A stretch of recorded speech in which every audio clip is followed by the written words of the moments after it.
this tutorial, you'll learn how to use loops in C#.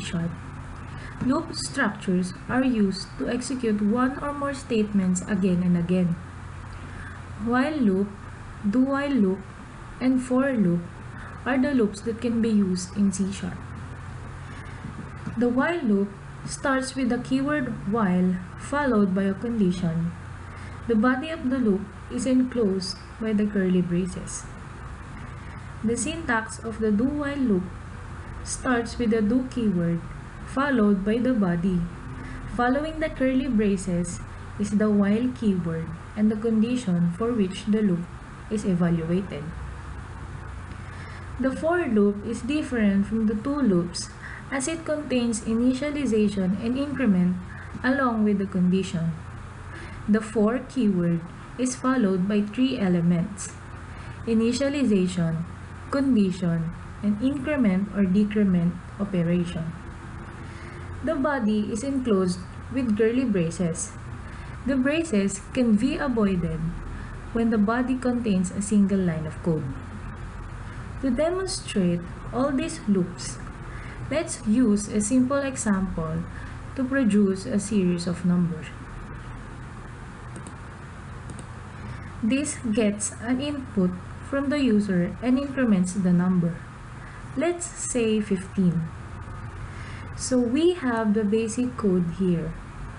To get the input from the user, the integer number declaration followed by write line and read line statements. Now, let's use the while loop.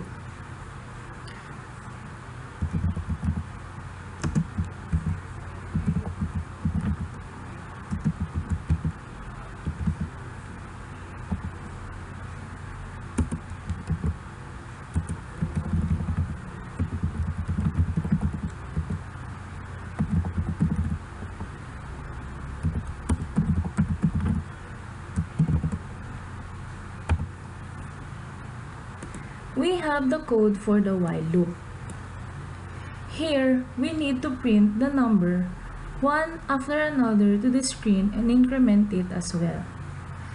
These two statements complete the function. The while loop checks the condition before executing the statements in the loop.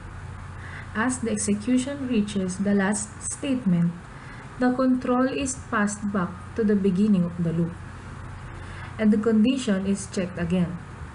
The loop continues to execute until the condition evaluates to false. Now, let's look into the output. Compile the program and run it.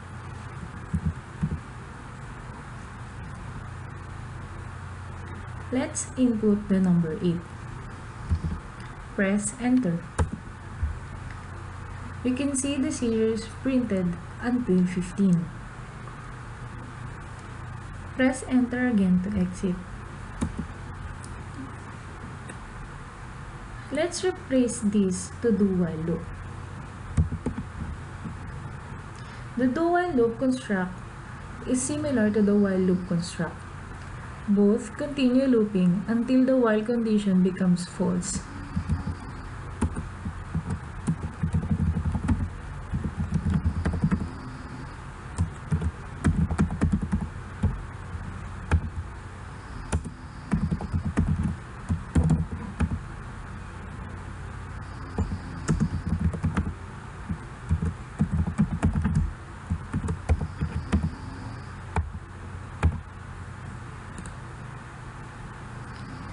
The difference is that the check of the conditional statement takes place at the end of the loop in the do-while loop construct. The statements within the loop construct get executed at least once. So let us compile and run the program.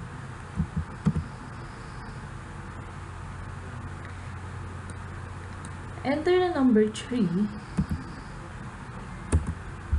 and you get a series of number until 15. Now, for the for loop.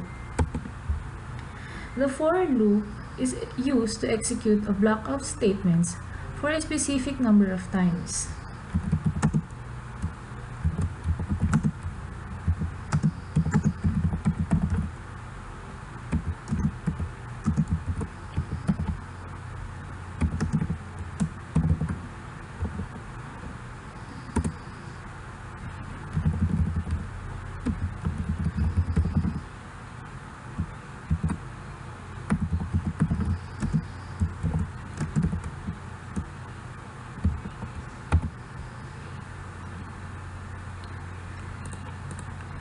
The for loop has three components.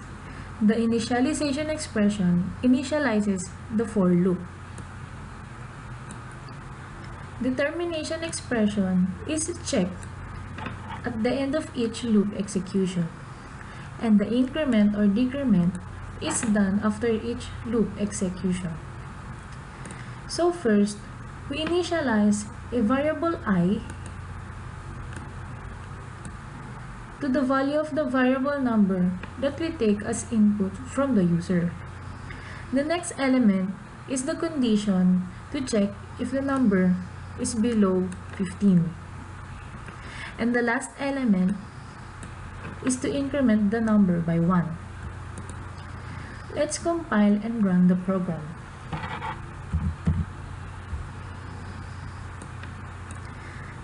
Enter the number 1 and the series of number gets generated.